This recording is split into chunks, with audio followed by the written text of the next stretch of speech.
merci. Nous te rendons des multiples actions de grâce. Que la gloire te revienne, que l'honneur te revienne, que la louange te revienne, que la puissance te revienne, que la majesté te revienne. Père, je prie pour ce moment. Bénis ces instants, Seigneur éternel, où nous voulons partager ta parole. Parle à nos cœurs, Seigneur éternel.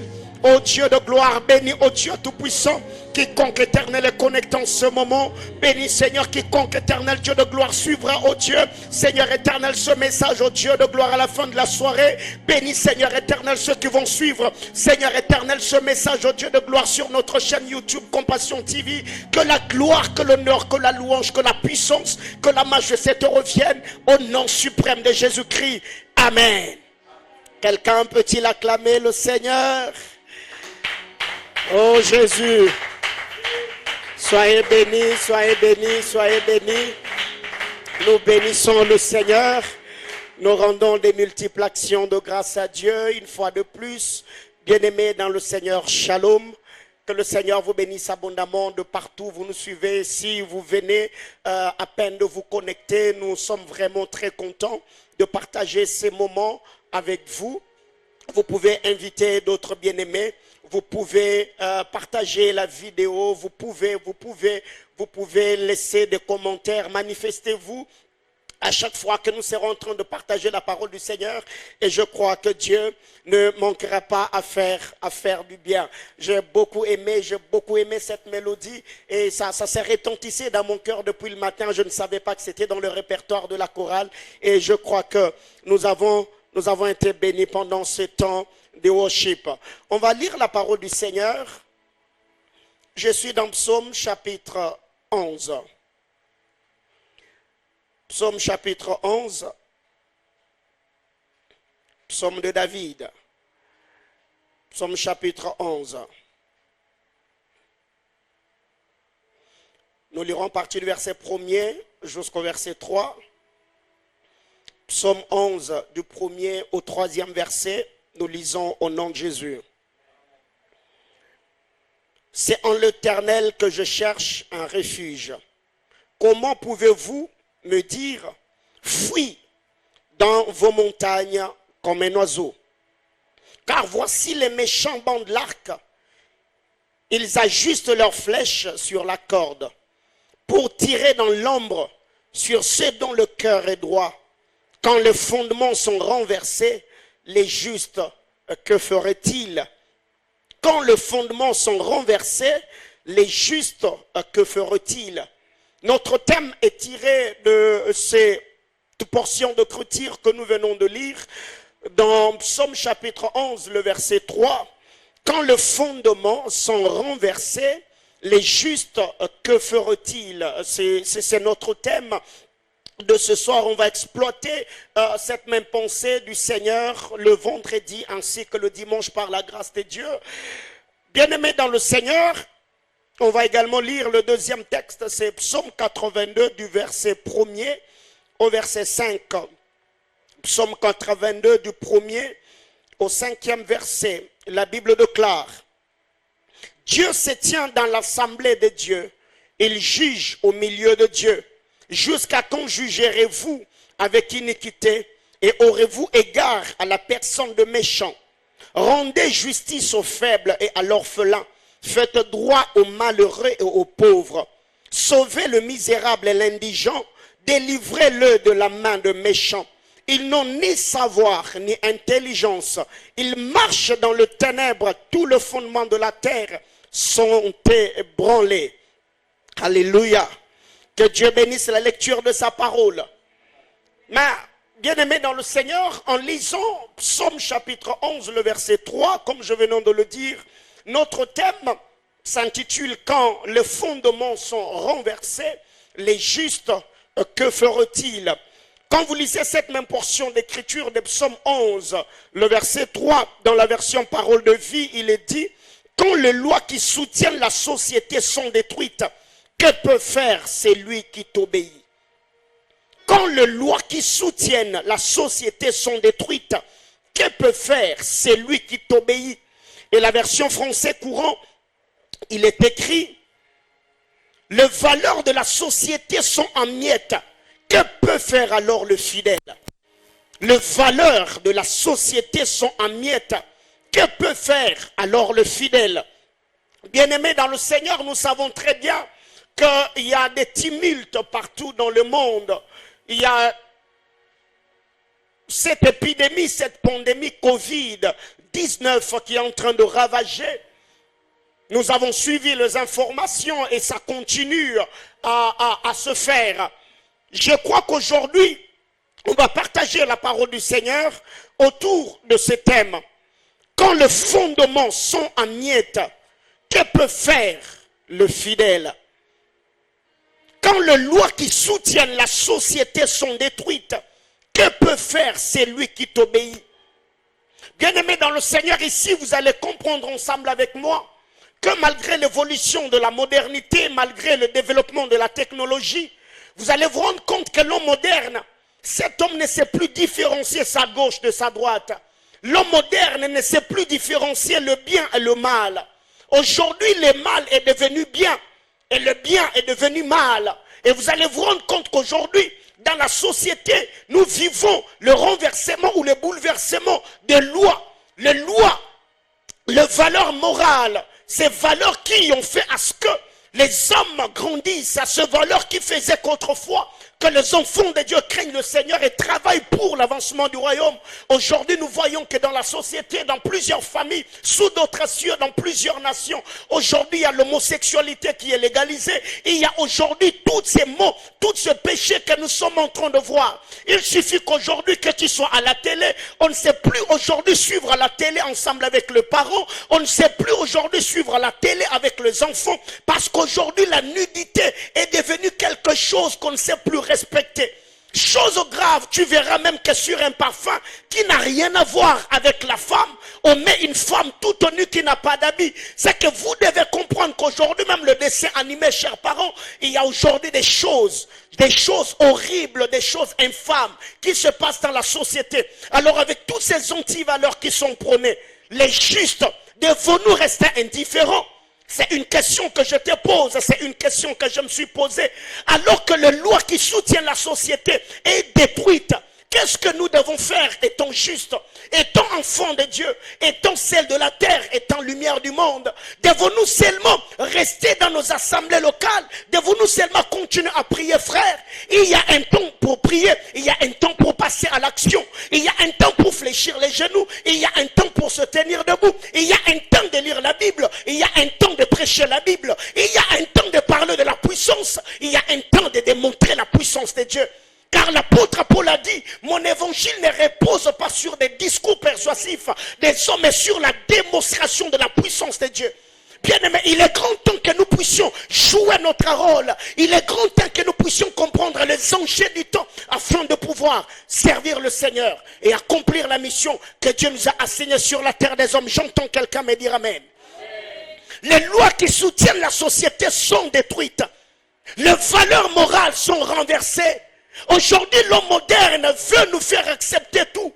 L'homme moderne veut que nous puissions gober tout. Sur les réseaux sociaux, à la télé, même sur les choses que nous achetons. Bien-aimés dans le Seigneur, les enfants que nous envoyons à l'école, nous ne les surveillons pas. Devons-nous continuer à subir ces choses? Nous étant église, devons-nous continuer à accepter les lois qui sont de plus en plus détruites et ces choses, l'infamie et ces choses qui sont prônées dans la société? En tant qu'église, que nous puissions comprendre. Je crois que le mercredi, le vendredi ou le dimanche, nous l'avons dit.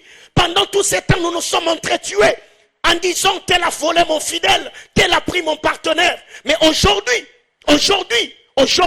avec le Covid-19, plusieurs fidèles, nous ne nous réunissons plus dans nos assemblées locales. Et vous allez vous rendre compte, aucun pasteur aujourd'hui ne fait le suivi de ces mêmes fidèles sur Facebook pour voir. Tu as suivi qui? Quel est le pasteur qui t'a béni? Quel est le live que tu as suivi? Quel est le like que tu as donné? Quel est le commentaire que tu as laissé? Donc nous devons comprendre, même après Covid-19, nous devons rester unis. Nous devons travailler pour les causes du royaume et pas pour nos intérêts égoïstes. Nos dénominations, nos églises locales ne sont pas des satellites autour desquels tout doit graviter. On est serviteurs de Dieu. On n'est pas les boss des églises, frères. Nous devons travailler pour l'avancement du royaume. Nous devons gagner les âmes.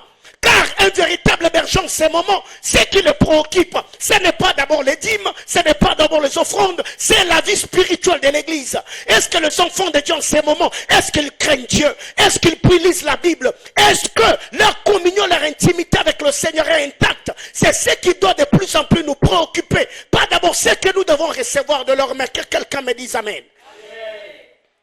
Quand les lois qui soutiennent la société sont détruites, que peut faire celui qui t'obéit? Et si vous allez vous rendre compte que celui qui peut lever la tête en ces temps où la crise, c'est celui d'abord qui obéit à la parole de Dieu. Parce que vous devez savoir que ce monde, comme nous l'avons toujours dit, nous sommes dans un monde d'accompagnement. Tu ne peux pas aujourd'hui contrecarrer les enjeux du temps seulement en disant que Jésus est Seigneur. Non.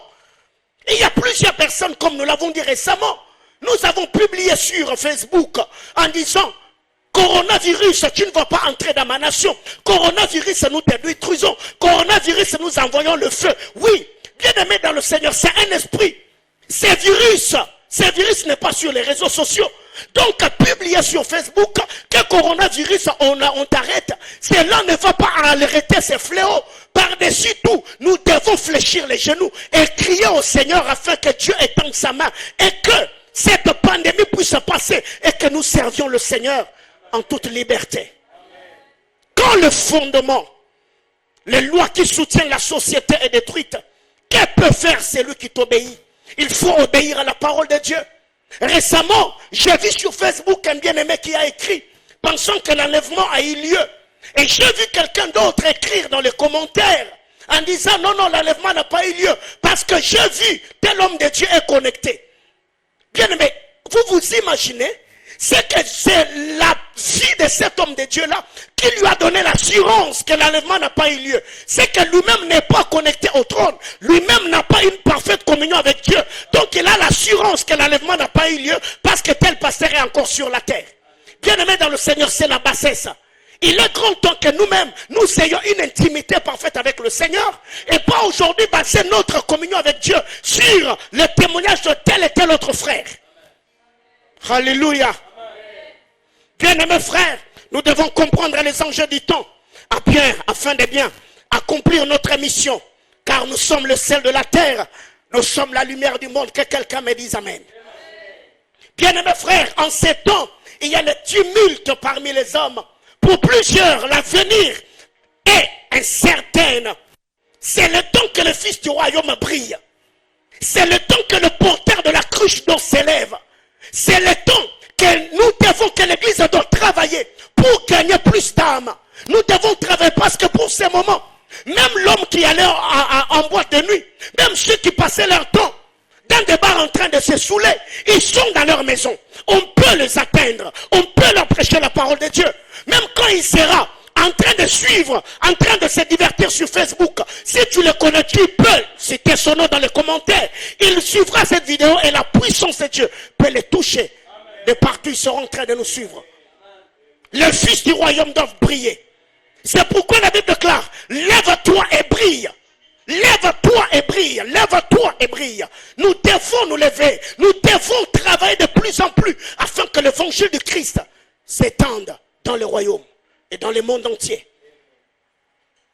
Bien-aimés frères, notre antidote, lorsque les journaux publient des titres moroses, notre antidote, lorsque les nouvelles sont mauvaises, notre antidote, lorsque les questions, les choses qui tombent dans nos oreilles, c'est le guerre, le bruit de guerre, les soulèvements et toutes ces choses, nous devons de plus en plus fixer notre regard sur Jésus-Christ, qui est le consommateur de notre foi, car il a prédit ces choses.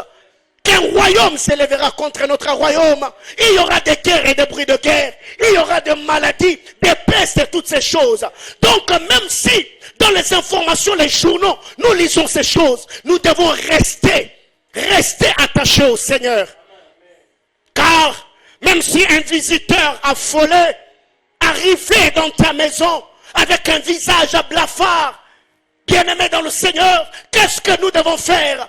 Même si cet homme te parle, te donnant un désastre imminent, avec une respiration saccadée, ce que nous devons faire, c'est croire au Seigneur, c'est s'attacher attaché à Dieu, même si aujourd'hui tu entendais le guerre et le bruit de guerre, la Bible déclare 1000 tomberont à ta gauche, 10 000 à ta droite, tu ne seras pas atteint. Je resterai conscient au Seigneur, car je sais qu'il ne m'abandonnera point et il ne me délaissera point. Que quelqu'un me dise amen.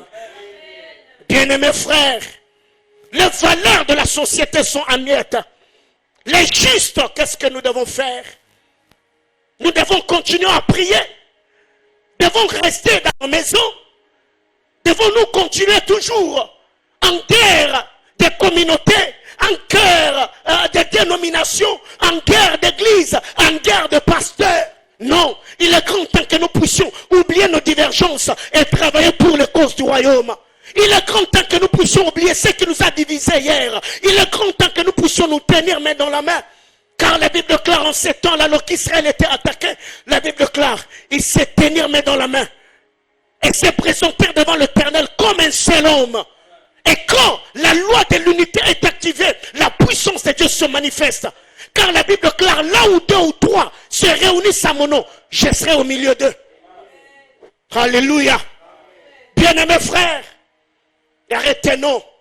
Si ce qui fait trembler le monde fait trembler ceux qui sont en Christ, ou fait trembler ceux qui sont dans l'église, c'est qu'il y a un problème. Oui, si les guerres et le bruit des guerres qui fait trembler, qui fait paniquer ceux qui sont dans le monde, nous fait également trembler nous, bien aimés frères, c'est qu'il y a un problème. Car ceux qui coulaient lors du déluge dans l'histoire de Noé, ils pouvaient avoir peur. Ces hommes étaient désespérés parce qu'ils n'avaient pas d'issue. Mais ceux qui étaient dans l'arche de Noé, ils avaient la sérénité. Ils étaient sereins, ils étaient calmes. Mais si tu vois ceux qui sont en dehors de l'arche en train de crier, et ceux qui sont dans l'arche en train de crier ou en train de pleurer, c'est que nous devons poser la question à Noé. Est-ce qu'il a bien construit l'arche? Chers pasteurs, chers ministres de Dieu, chers prophètes, en ces temps où beaucoup d'enfants de Dieu sont en confinement, en ces temps où d'autres provinces, où d'autres pays sont en quarantaine, est-ce que nous avons l'assurance du travail que nous avons fait? Est-ce que nous avons l'assurance de message que nous avons donné? Si aujourd'hui le Seigneur s'est tenu dans le désert, avons-nous l'assurance que nous avons bien nourri les enfants que le Seigneur a mis sous notre charge? Car la Bible déclare, heureux le maître qui donne la nourriture aux brebis au temps convenable.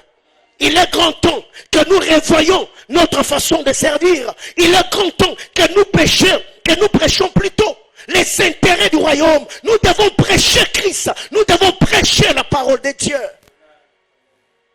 Quand les fondements sont renversés, bien-aimés frères, j'aimerais vous dire, toi qui es connecté, retenons ceci, frère. Une vie sans Christ est vide. Une vie sans Christ n'a pas son sens d'être. Une vie sans Christ, malgré les millions et les milliards, même ceux qui ont des millions en ce moment, ils sont la panique. Même ceux qui ont des milliards en ce moment, ils sont torturés. Ils ont peur de la mort malgré leurs millions. Mais moi je crois que quiconque a Christ dans son cœur, il peut ne pas avoir des millions, il peut ne pas avoir le milliard, mais il a l'assurance du salut. Il sait que même si je perdais la vie dans ce siècle, au dernier jour je ressusciterai. Au son de la trompette, je passerai mon temps dans l'éternité avec les sauveurs. C'est l'assurance, c'est ce qui doit être, c'est ce qui doit faire notre joie. Pas d'abord la richesse, pas d'abord le bien matériel. Ce qui doit faire notre joie, c'est la présence de Christ dans notre cœur. Ce qui doit faire notre joie, c'est notre parfaite communion avec Dieu. Bien-aimés frères, la Bible déclare, lorsque l'Éternel délivra le captif de Sion, nous étions comme ceux qui faisaient un rêve. Et notre bouche était remplie de chants d'allégresse. Ils n'avaient pas de l'or, ils n'avaient pas de l'argent. Mais le simple fait que le Seigneur leur avait accordé la délivrance, leur bouche était remplie de chants d'allégresse. Aujourd'hui, il y a des enfants de Dieu qui ont reçu le Seigneur, qui parlent en d'autres langues. Sur leur vie est attachée de merveilleuses et glorieuses promesses de Dieu, parce qu'ils n'ont pas encore vu ces choses. Ils se promènent comme le poule mouillé. Ils ont des visages larmoyantes. Bien-aimé dans le Seigneur, tu dois être l'homme le plus heureux. L'homme le plus heureux. L'homme le plus heureux. Car la Bible déclare, heureux, heureux Le peuple pour qui l'Éternel est Dieu. Quand les fondements sont renversés, les justes, que feront-ils? Pour ce soir, par la grâce de Dieu, je parlerai sur 6 choses, 6 attitudes que les justes doivent avoir en ces temps de crise. 6 choses, pas seulement pendant Covid-19, même après Covid. Parce que Covid n'est qu'un événement, ça va passer. Mais après, la vie va continuer. Bien-aimés dans le Seigneur, quand les fondements sont renversés, les justes, que feraient-ils? Quand les lois qui soutiennent la société sont détruites, ceux qui obéissent le Seigneur, qu'est-ce qu'ils doivent faire? Premièrement, c'est Daniel chapitre 1er, le verset 8. Daniel 1, 8.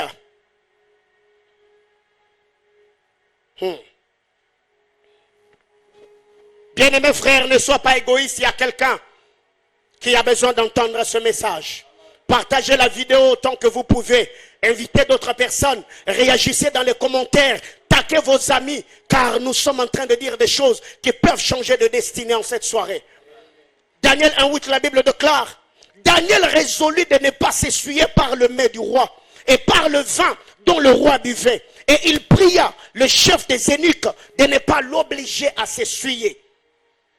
Première attitude, quand les lois qui soutiennent la société est détruite, ceux qui obéissent au Seigneur, les justes, qu'est-ce qu'ils doivent faire? Premièrement, les justes doivent prendre des bonnes résolutions. Les justes doivent prendre des bonnes résolutions. Bien-aimés dans le Seigneur, écoutez, le péché est une sollicitation. Le péché n'est pas une imposition. Le diable peut te solliciter. Tu n'es pas obligé de tomber.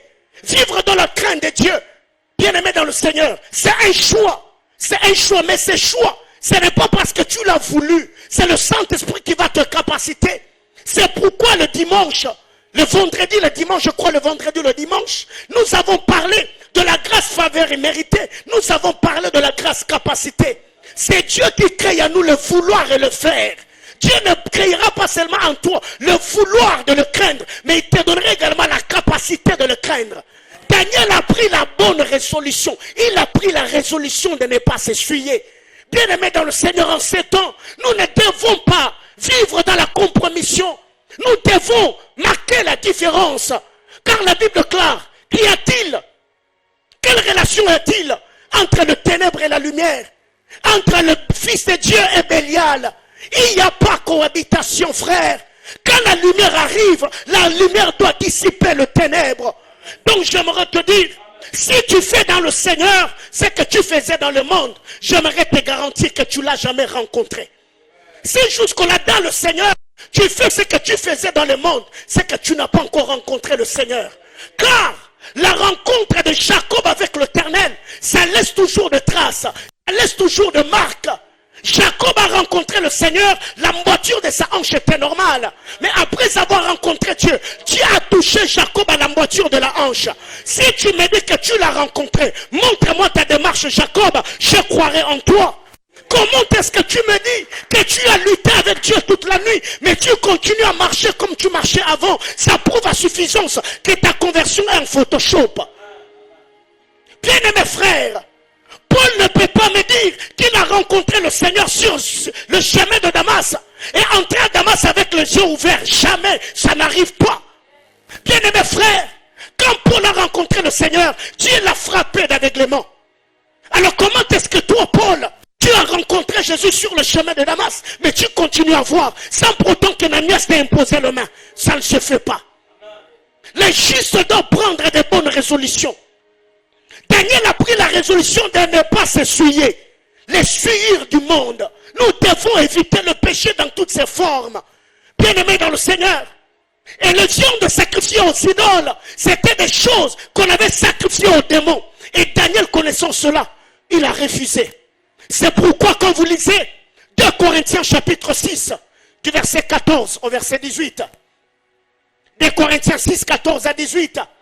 La Bible déclare, l'apôtre Paul, quand il est en train de parler, il nous dit que nous étant enfants de Dieu, on ne peut pas avoir cohabitation entre la lumière et le ténèbre.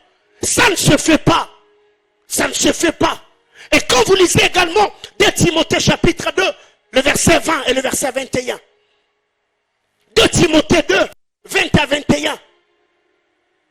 Paul parle à Timothée. Il nous présente 2 types de vases. Le vase vil et le vase d'honneur dans la maison de Dieu. Mais c'est le vase d'honneur qui se garde. Le vase qui se garde pur devant Dieu. Qui seront utilisés par la main puissante agissante de Dieu. Bien aimés frères, nous devons prendre de bonnes résolutions.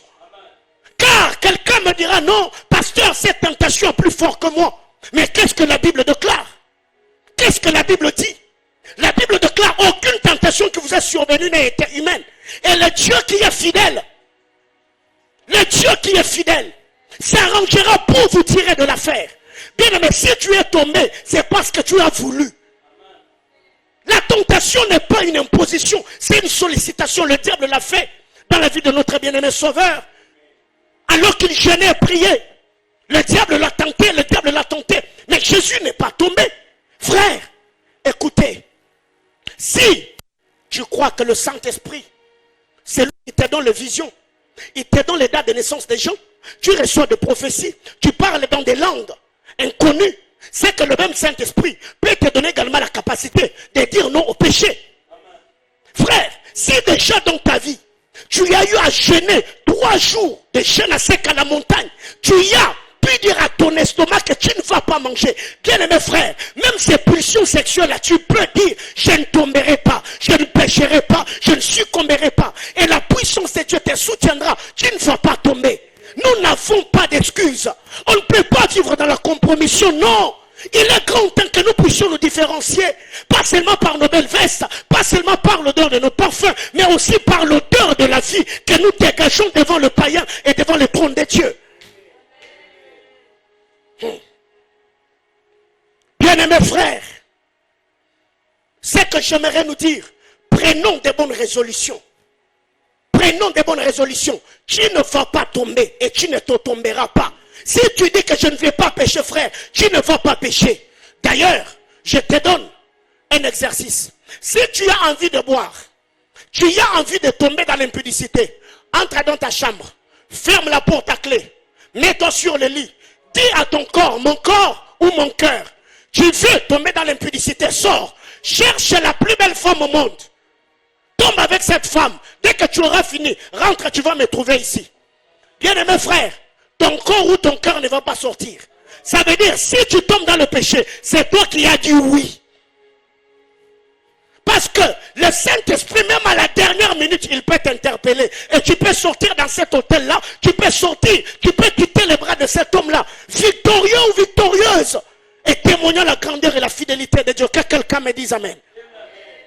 Il est grand temps que nous prenions de bonnes résolutions. Daniel a pris la résolution de ne pas s'essuyer. Bien-aimé frère, tu peux prendre la résolution même après Covid, de dire moi à l'université, je ne vais pas corrompre. Moi dans la boîte au travail, je ne vais pas falsifier des documents. Moi-même dans nos fiançailles, on ne va pas flirter, on ne va pas coucher, on ne va pas tomber ensemble. Frère, Dieu va te soutenir, Dieu va te fortifier. Prends de bonnes résolutions. Et pas seulement dans la vie de péché, tu peux prendre de bonnes résolutions. Père, chaque 4 heures du matin, je serai debout en train de prier. Je prierai, j'aurai la vie de jeûne, j'aurai la vie de prière. Frère, tout ce que tu décideras sur la terre, le ciel va prendre acte, le Saint-Esprit va te soutenir.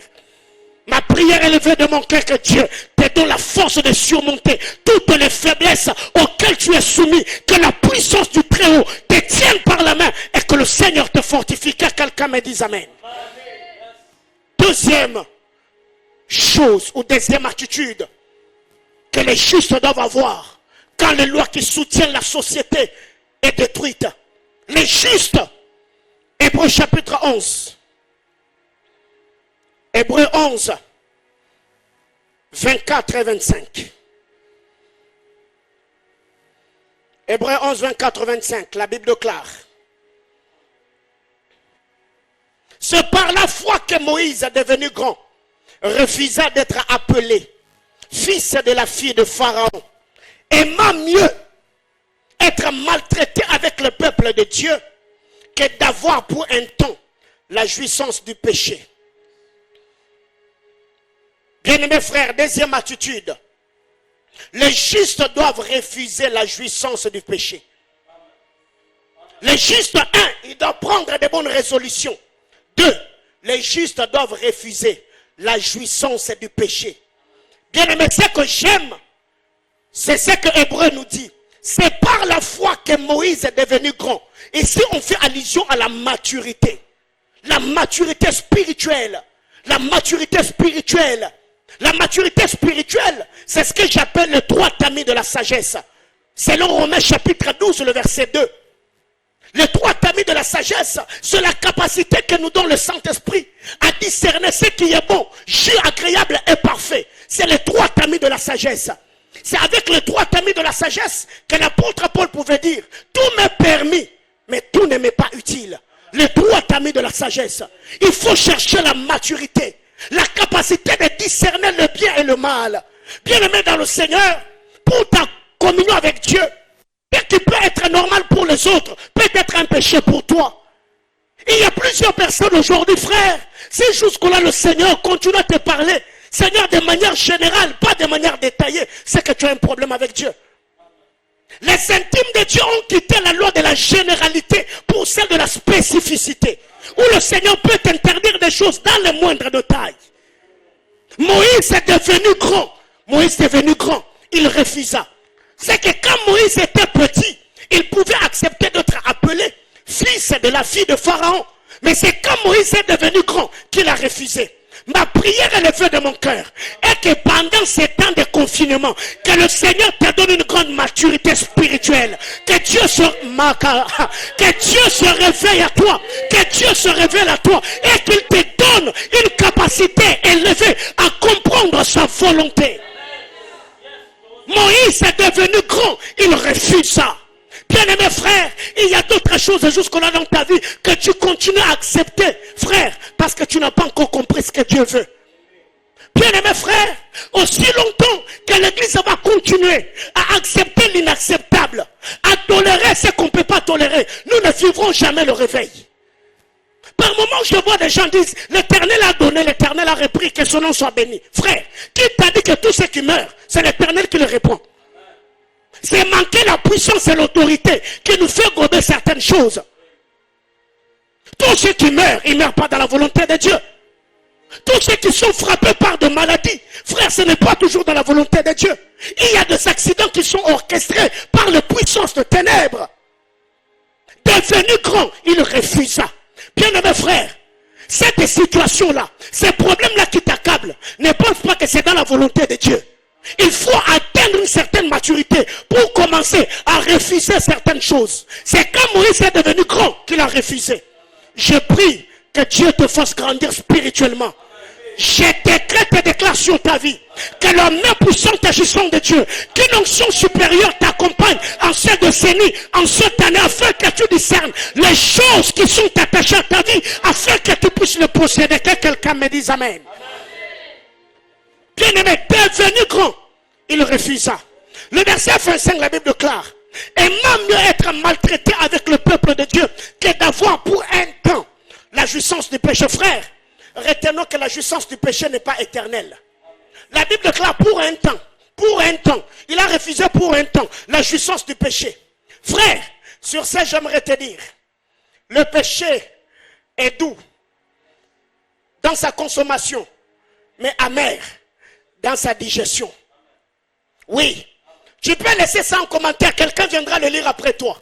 Le péché est doux dans sa consommation, mais amer dans sa digestion. Quand Adam et Ève mangeaient le fruit était doux. Mais c'est quand il était en train de digérer le fruit mangé que la sentence est venue, que la malédiction est venue. Et vous allez comprendre ensemble avec moi, dans le livre d'Ézéchiel, Dieu a donné un rouleau à Ézéchiel. Alors que Ézéchiel mangeait le rouleau était doux comme le miel dans sa bouche. Mais quand le rouleau a touché ses entrailles, la Bible déclare le rouleau était amer. C'est que le péché, frère, est doux dans sa consommation, mais amer dans sa digestion. Bien-aimés frères, nous devons éviter la jouissance du péché. Bien-aimés, ces péchés-là te donnera du plaisir, pas le bonheur. Parce que si le péché donnait le bonheur, on ne pouvait pas voir des hommes qui courent derrière tel type de femme.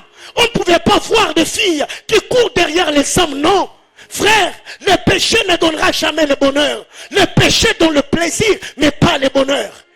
C'est pourquoi vous allez vous rendre compte, quelqu'un peut boire, quelqu'un peut se saouler, mais après que tu aies bu, le matin à ton réveil, tu te rendras compte que ce problème-là n'est pas parti. Ce problème-là est toujours là. Alors que faire? Nous devons nous enivrer du Saint-Esprit. Car enivrer du Saint-Esprit, être ivre de l'Esprit, même dans la vallée de l'ombre de la mort, je ne crains aucun mal. Car le bâton et la houlette du berger me rassurent. Je suis en train de dire à quelqu'un, il est grand temps que la présence de Dieu fasse la jouissance. Il est grand temps que l'onction de Dieu t'amène dans la célébration. Il est grand temps que la puissance de Dieu te saisisse. Et que comme David, que tu puisses chanter un cantique nouveau. Je suis en train de prêcher à quelqu'un. La grâce et la faveur de Dieu se reposera sur toi. Et cette année, tu auras un témoignage éloquent. Car le Seigneur, quand il se révèle à un homme, il donne toujours un témoignage éloquent. Afin que cette dernière devienne un échantillon de la manifestation glorieuse de la puissance de Dieu. J'entends quelqu'un me dire yes.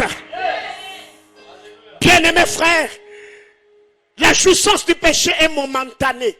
C'est pour un temps. La jouissance du péché n'est pas éternelle. Moïse a refusé d'avoir la jouissance pour un temps. La jouissance du péché.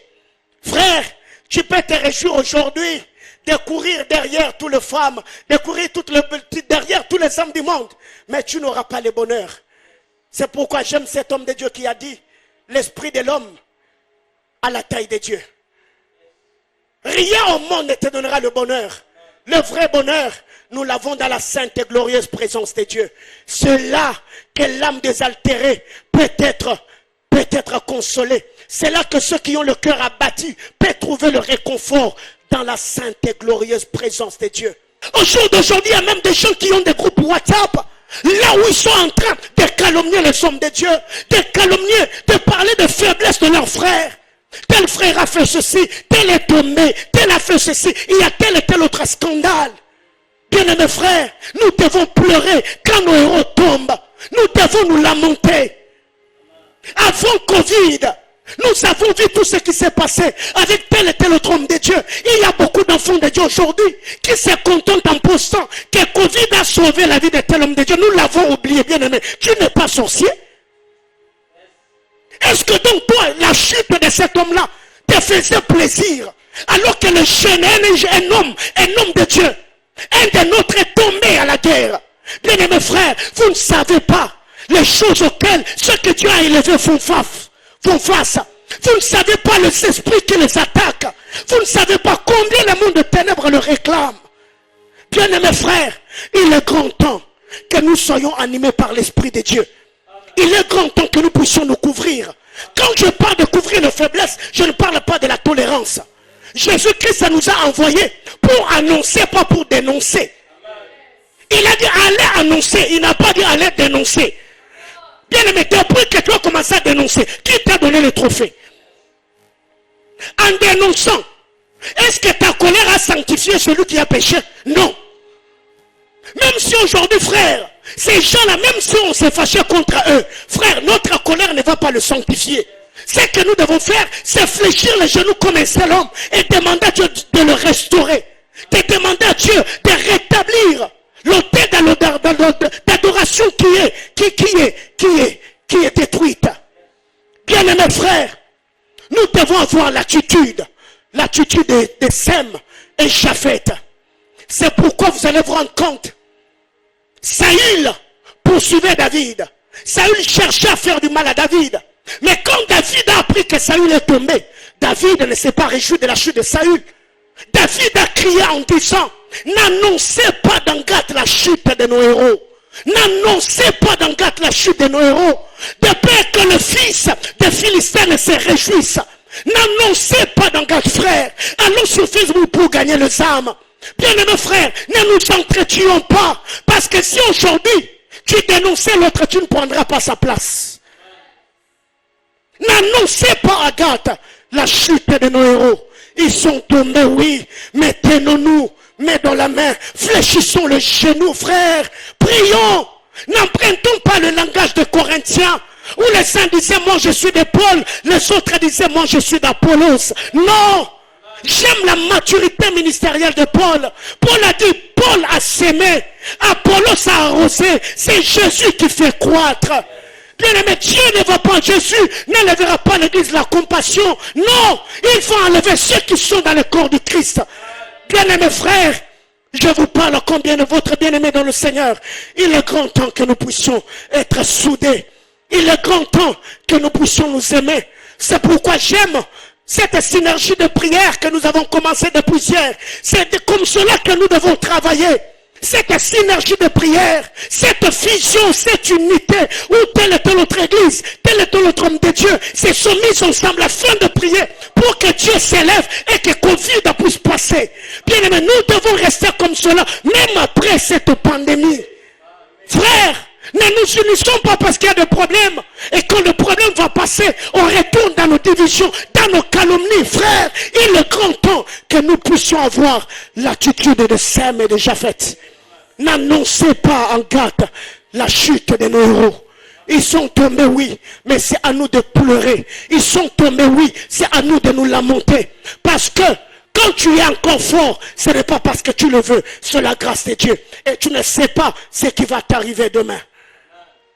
Ceux qui tombent aujourd'hui, ils n'ont pas voulu cela. Ils n'ont pas voulu. Ça peut être une faiblesse qu'ils ont développée depuis un temps. Mais nous devons savoir, c'est l'image de l'église qui est ternie. C'est l'église qui est attaquée. Donc il faut pleurer. Ayons l'attitude de David. N'annoncez pas en Gath. N'annoncez pas en Gath la chute de nos héros. Aujourd'hui, je vois même cette génération montante qui se moque de pères. Oh, ils sont tombés. C'est nos frères. Frères. Si aujourd'hui on prêche l'évangile, c'est parce que nos pères ont suyé. C'est parce qu'ils ont jeûné. Plusieurs ont été martyrisés. Plusieurs ont passé nous dans des montagnes en train de gémir. Et toi, tu penses que tu feras mieux qu'eux? Non. Respectons nos pères. Car ils sont nos repères. Même si aujourd'hui, ils ne sont plus sur la scène ministérielle. Même si aujourd'hui, ils n'ont pas la renommée internationale. Respectons nos héros. Ce sont eux qui nous ont engendrés. Frères, nous devons apprendre à cacher la faiblesse. Mais il y a une chose, c'est que Cham a annoncé la faiblesse de Noé parce qu'il a vu de face. Sem et Japheth n'ont pas annoncé la faiblesse de Noé parce qu'ils l'ont vu de dos. Si tu veux, frère, oublier l'offense de quelqu'un, prends ce qu'il a fait, mets-le dans le passé. Mets-le dans le passé. Moi, j'ai le rétroviseur. J'ai le pare-brise. Je n'ai pas le rétroviseur. Le rétroviseur te permet de voir ce qu'il y a derrière. Mais le pare-brise te permet de voir ce qui est devant. J'ai opté dans ma vie, frère, d'opérer, de fonctionner comme Sem et Japheth. Frère, relevez même ceux qui sont tombés en croyant leur futur avec Dieu. Pas les enfoncer encore davantage. Car il y a des gens, la faiblesse des autres est devenue même le sujet de leur inspiration. Je vois ces derniers temps avec Covid, tu n'as plus d'inspiration, tu n'as plus de message. Pourquoi? Parce que personne n'est tombé. Donc toi, tu attends seulement que quelqu'un tombe. Comme ça, toi, tu as l'inspiration d'une prédication. Frère, tu es un charlatan, tu es un sorcier. Qui d'entre nous peut exposer la faiblesse des membres de sa famille, ton frère biologique, même ta maman ou ton père? Est-ce que tu peux le faire? Pourquoi nous le faisons? Parce que nous avons oublié cette notion que nous sommes un corps. Nous sommes un corps. Nous sommes un en Christ Jésus. En Jésus, il n'y a pas de Mutandu, il n'y a pas de Mumbala, il n'y a pas de Muluba, il n'y a pas de Musingombe. Tout ça, nous sommes enfants de Dieu, sauvés par un même sang, baptisés par un même baptême. Frère, nous devons travailler pour la cause du royaume. Quand les fondements sont renversés, quand les lois qui soutiennent la société détruite, les justes, qu'est-ce qu'ils doivent faire? Les justes doivent apprendre à couvrir les faiblesses de leurs frères. N'annoncez pas dans Gath la chute de nos héros. Bien-aimés frères, cette année, en cette décennie dans ta marche, choisis d'être un pare-brise. Ne sois pas un rétroviseur pour rappeler toujours les faiblesses des autres. Il avait fait. Non. Frère, un homme de Dieu a dit, quand l'homme qui ne voit pas le cœur condamne, c'est lui qui vit dans le cœur, il compatit. Frères, soutenons-nous. Quand nos héros sont en train de tomber, c'est le diable qui est en train de remporter. C'est l'image de l'église qui est salie. Alors, si tu ne sais pas au moins fléchir tes genoux pour prier, bien-aimé, apprends au moins même à te taire et ne pas parler de toutes ces choses qui sont en train de se passer. Parce que disons que Covid les a sauvés, c'est être méchant. C'est être méchant. C'est être méchant. Le Saint-Esprit, avant de toucher de la bouche pour te donner les parler en d'autres langues, il commence d'abord à changer le cœur. À changer le cœur. Frère, nous avons des mauvais cœurs. C'est bon quand c'est nous. C'est mal quand c'est l'autre. Frère, nous devons nous unir. Il y a même quelqu'un que j'ai blâmé. Permettez-moi de le dire. La personne m'écrit en disant, le prophète dit Joshua a prophétisé que le 27, Covid va passer. Aujourd'hui c'est le 25. Dans sa tête, qu'est-ce qu'il est en train de dire? Il attend que cette pandémie continue pour dire que l'homme de Dieu a menti. Alors que c'est un général qui a parlé, c'est une voix prophétique pour notre génération. Quand il y a quelque chose qui sort, nous devons fléchir les genoux et soutenir la parole prophétique afin que Dieu se souvienne et qu'il accomplisse. Frère, travaillons. C'est énervant, c'est dégoûtant, c'est écœurant. L'attitude qu'a le chrétien du 21e siècle. Quatrième chose, et je crois que je vais m'arrêter là pour ce soir. Je devais parler de 6. Je crois que le reste, on partagera le vendredi. 1 Roi chapitre 18, le verset 13. 1 Roi 18, le 13e verset. La Bible déclare. N'a-t-on pas dit à mon Seigneur, ce que j'ai fait quand Jézabel tua le prophète de l'Éternel? J'ai caché 100 prophètes de l'Éternel, 50 par 50, dans une caverne. Et je les ai nourris de pain et d'eau.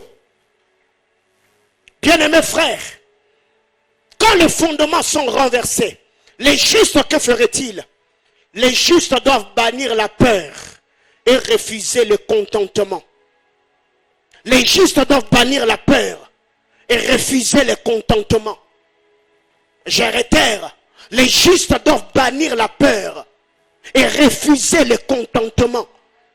Bien-aimés frères, pendant ce temps-là, Élie était seul sur la montagne de Carmel, faisant face aux puissances de ténèbres, alors que 100 prophètes se contentaient dans des cavernes en train de manger le pain et boire de l'eau. Alors que le vrai combat était là. Élie est le prophète de Baal, où la démonstration de la puissance de Dieu devait être manifestée. Eux se contentaient dans des cavernes en train de manger et de boire. Bien-aimés frères, c'est cette réalité que nous vivons aujourd'hui. Pourquoi il n'y a plus l'esprit missionnaire? Aujourd'hui, même nous qui donnons des prophéties, nous voyons beaucoup plus de missions. Seulement États-Unis, je vois le drapeau des États-Unis, je vois le drapeau de la France, je vois le drapeau de la Belgique. C'est comme si Dieu n'appelle plus de gens pour aller dans des villages prêcher la parole de Dieu. Et tu te rendras compte, même toi qui me suis, si on te dit que nous t'avons vu à Katakokombe en train de prêcher l'évangile, frère, tu vas ligoter, tu vas lier, tu vas refuser, tu vas calciner. Pourquoi? Parce que dans notre tête, on pense que c'est aux États-Unis qu'il y a des âmes, c'est aux États-Unis, c'est en France qu'il y a des âmes à gagner, frère. Même quand nous allons là-bas, nous nous retrouvons seulement au milieu de Congolais. Où est l'esprit missionnaire? La loi du contentement et la peur. Bien-aimés dans le Seigneur, il est grand temps que nous mettions de côté, qu'on arrête un peu de voir nos intérêts dans l'œuvre de Dieu. On pense que l'homme de Dieu est celui qui a mis une belle costard. On pense que l'homme de Dieu est celui qui est parfumé. L'apôtre est celui qui a des églises au sein et là qui voyagent en Europe. Bien-aimé, qui vous a dit ça? Le contentement, cette politique, c'est la loi du contentement. Le diable a retenu beaucoup d'hommes de Dieu dans ces histoires. Il faut rouler carrosse, il faut avoir une belle maison, avoir une église de 500, 600 membres, et cela suffit. Bien-aimés frères, ne nous contentons pas. Il y a des femmes qui meurent, il y a plusieurs qui pleurent, et désirent voir Dieu à l'œuvre dans leur vie. Et nous devons sortir de nos cavernes. Parce que cet homme, quand il parlait, il est en train de se vanter, il est en train de louer, alors que Élie était seul. Bien-aimés, imaginez-vous, si les 100 prophètes s'étaient joints à Élie, on allait voir 101 prophètes devant le 450 de Baal et le 400 d'Astarté. Car le nombre compte aussi. Élie était seul, alors que Esan était dans des cavernes en train de manger, en train de boire. Alors qu'Élie, seul sur la montagne, en train de prier, tête dans ses jambes. Que le Seigneur bénisse tous ces hommes de Dieu qui sont dans des retraites, dans des montagnes. Peut-être tu n'es pas connu, frère, mais dans ton intimité, tu pries pour les hommes de Dieu. Tu n'as pas un ministère sur Facebook, tu ne traînes pas de foule derrière toi, mais dans ton intimité, tu es en train de prier pour que Dieu soutienne ton œuvre. Je t'encourage, continue à travailler. Nous devons bannir la peur. Pourquoi aujourd'hui nous n'avons plus l'esprit missionnaire? Parce que nous voyons d'abord notre intérêt avant l'intérêt de Christ. Bien-aimés frères, moi j'ai connu ça, c'est un témoignage et je suis fier de cela. À l'église de la Compassion, en 2013-2014 à Kinshasa, mon ministère était en train de monter en flèche. Et mon père spirituel, le pasteur Marcelo Tounassi m'a appelé, m'a dit que le Seigneur m'a dit que tu as à servir Dieu à Lubumbashi. Où je n'avais pas de famille, je ne parlais pas Swahili. On a prié pour moi. J'ai laissé un auditoire où je prêchais. Plus de 2000 personnes. J'ai donné des prophéties. Le Seigneur nous utilisait par sa grâce. Je suis venu dans cette ville. Notre premier culte du dimanche, on avait 18 personnes. Oui, j'ai quitté Kinshasa, j'ai laissé ma famille, j'ai laissé mes amis. Je suis venu dans cette ville parce que l'appel de Dieu était retentissé. Parce que la parole de Dieu était à moi. Et aujourd'hui, je ne regrette pas de l'avoir fait. Oui. La Bible déclare, c'est lui qui cherchera, sauvera sa vie, la perdra. Et c'est lui qui perdra sa vie à cause de moi, il la sauvera, frère. Aujourd'hui, nous tendons dans 6 de 600 membres. Mais c'est l'esprit missionnaire qui nous a animés. Bien-aimés frères, sortons de nos cavernes. Il est grand temps. Élie est seul sur la montagne. Élie est seul sur le terrain. Il y a plusieurs qui se battent. Il y a plusieurs qui travaillent. Frère, tu ne seras pas récompensé pour le like, les commentaires et les vues que tu as sur Facebook, moi encore sur YouTube. Aujourd'hui, nous avons plus de ministères virtuels, ça fait beau. Comme je suis là en train de faire le live, ça fait classe, ça fait beau. Frère, il y a un temps où nous devons travailler. Nous devons travailler, nous devons travailler. Quand les fondements sont renversés, il y a des crises partout. Les justes, ils doivent sortir de leur confort.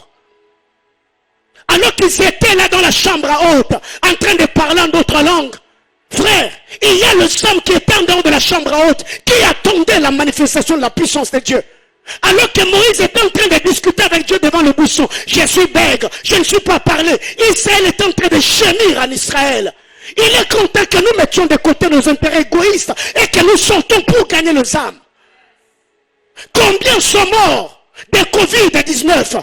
Est-ce que tous les âmes qui sont morts, est-ce qu'ils ont reçu le Seigneur dans leur vie? Ça doit nous interpeller.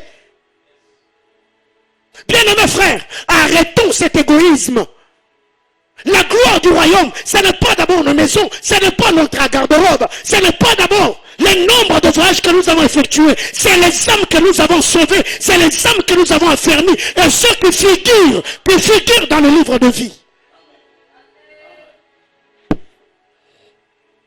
Je vais m'arrêter. Amos chapitre 7, 13 à 14. Amos chapitre 7. Oh Seigneur. Amos chapitre 7, le verset 13 et le verset 14. La Bible déclare. On peut lire même à partir du verset 12. Et Amathia dit à Amos, oh ma vision, va-t'en, fuis dans le pays de Juda, mange-y ton pain, et là tu prophétiseras. Mais ne continue pas à prophétiser à Bethel, car c'est le sanctuaire du roi. C'est une maison royale.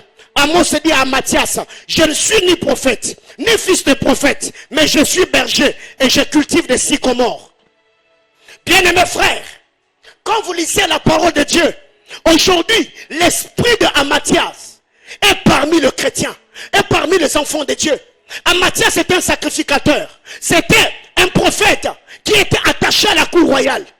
Et comme le message de Amos dérangeait, écoutez le conseil que Amathias donnait à Amos. Il dit, oh ma vision, fuis, va dans Juda, mange-tu ton pain, et là tu vas prophétiser. Il a d'abord commencé à parler des intérêts matériels, des biens du corps, avant de parler des choses spirituelles. Mange ton pain et tu prophétiseras. Dieu ne nous a pas d'abord amenés pour manger le pain. Il nous a d'abord amenés, appelés à enseigner, à prêcher la bonne nouvelle. Bien-aimés frères, Amathias a voulu changer la mission de Amos. Amos était prophète à Bethel, pas à Juda. C'est là que Dieu l'avait appelé. Cher ministre de Dieu, reste dans le couloir de ton appel. Même si tu ne donnes pas de vision, même si tu ne donnes pas le numéro téléphonique, n'invente pas une onction, une grâce que tu n'as pas. Contente-toi à faire ce à quoi tu es appelé et le Seigneur te bénira dans ce que tu seras en train de faire. Car Dieu bénit l'attachement et l'obéissance que nous avons derrière les instructions qu'il nous donne. Et si vous allez vous rendre compte qu'Amathias s'était compromis, alors la vie d'Amos était en train de les déranger. La vie d'Amos était en train de les troubler. Il dit à Amos, va à Juda, mange ton pain, et là tu prophétiseras. Ne prophétise pas à Bethel, car c'est le sanctuaire du roi. Le même Bethel où Jacob a rencontré Dieu, il a dit c'est la maison de Dieu. Amathias a changé la maison de Dieu au sanctuaire du roi. C'est que là où Dieu devait régner, c'est les hommes, les institutions politiques qui ont commencé à prendre place. Bien aimé, il est grand temps que la chair de l'église, que le micro de l'église ne soit pas pour les politiciens. Jésus-Christ, ça doit être prêché sur la chair de l'église. Si tu es ministre, tu es député, sénateur, tu es mon frère dans la foi. Si tu viens à l'église, on va t'honorer. Mais pas pour que tu fasses ta campagne, pas pour que tu fasses le propagande sur la chair où Jésus-Christ est élevé. Jamais. Va, mange ton pain et tu prophétiseras. Bien aimé frère, quand les fondements sont renversés, les justes, ceux qui obéissent à Dieu, ces hommes doivent arrêter le contentement. Ils doivent refuser le contentement. Bien-aimés dans le Seigneur, ne nous contentons pas de la vie que nous avons. Ne te contente pas de ce que tu as. Il y a plus que ça. Plus que ça, plus que ça. Si je n'avais pas quitté Kinshasa, je n'aurais pas expérimenté des choses que j'expérimente aujourd'hui avec Dieu. Bien-aimés, sortons de notre zone de confort. Dieu nous attend sur le terrain. Covid va passer. Dieu a parlé. Covid va passer. Mais après, gagnons les âmes. Répandons la bonne nouvelle du royaume et que les âmes soient sauvées. Bien-aimés frères, si dans ton sillage, dans ton environnement, tu es de Amathias, bien-aimés, ce sont des hommes à inviter. Ils ont un langage en te disant, Ozazela Sika, tu as les nouveaux ailes. Ils sont des anciens de Sayo. Ils sont là que pour décourager. Ils sont là que pour te montrer les beautés négatives. Si tu prêtes ces messages, tu mourras pauvre. Bien-aimé dans le Seigneur. Si la pauvreté, c'est ce que Dieu veut, vaut mieux que je meure pauvre dans la volonté de Dieu qu'être riche en dehors de la volonté de Dieu. Vaut mieux que je reste au Congo sans être invité en Europe parce que le message dérange que d'être sollicité ça et là. Alors que ceux qui entendent la parole ne se convertissent pas et ne donnent pas leur vie au Seigneur. Je m'arrête là pour ce soir. 4 choses, 4 attitudes que nous devons avoir. Quand le fondement, quand les lois qui soutiennent la société, alors que l'homme moderne, malgré la connaissance, malgré le développement technologique, cet homme moderne ne sait plus différencier la gauche et la droite. Nous tâtonnons en plein jour. Frère, tout ne va pas se résoudre que par la prière. Il est grand temps que nous puissions nous lever. Il est grand temps que nous puissions relever le défi en travaillant de plus en plus. Est-ce qu'on peut prier le Seigneur? Tu as été béni par ce message. Tu peux prier le Seigneur avec nous. Tu peux dire à Dieu que le Seigneur s'élève, que le Seigneur se sert de toi, que le Seigneur t'utilise, que le Seigneur te fasse grâce. Élevons nos voix, prions le Seigneur. Oh Dieu, oh Dieu, change mon cœur. Seigneur, je prie au Dieu de gloire, touche nos cœurs. Transforme-nous, éternel Dieu. Oh, demande à Dieu, prie que le Saint-Esprit te soutienne. Prie que le Saint-Esprit t'assiste. Alléluia. Alléluia. Alléluia. Alléluia. Oh Dieu. Oh Dieu. Oh Dieu. Oh Dieu. Oh Dieu. Unis-nous davantage, Seigneur. Soutiens-nous, oh Dieu. Aide-nous, Père éternel, à travailler pour les intérêts du royaume. Aide-nous, Seigneur éternel, à prêcher la parole de Dieu. Aide-nous, Seigneur, à tes serviteurs et à te servir de manière désintéressée. Seigneur Dieu de gloire, Père Dieu Tout-Puissant, même quand tu nous utiliseras, que nous ne soyons pas de satellites autour duquel tout doit graviter. Seigneur, aide-nous, Père, même quand on apprendra le guerre et le bruit de guerre. Seigneur, que nous ne puissions pas nous troubler. Seigneur, aide-nous, oh Dieu, à voir l'attitude des Sem, à voir l'attitude des Japheth. Père, à ne pas exposer, oh Dieu, la faiblesse de nos frères, la faiblesse de nos sœurs.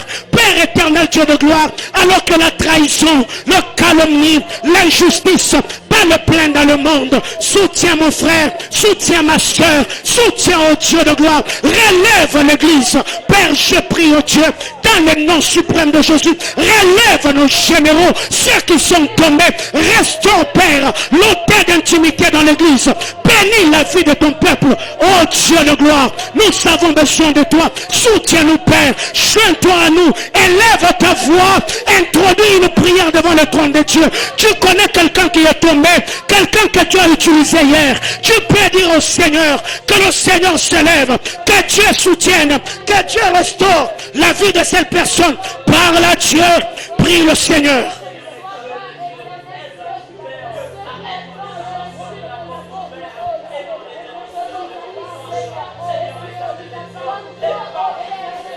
Que Dieu t'aide à prendre de bonnes résolutions. Que Dieu t'aide à réviser la jouissance du péché. Que Dieu t'aide. Que le Seigneur t'aide. Que le Seigneur t'aide à ne pas exposer les faiblesses de ceux qui sont tombés.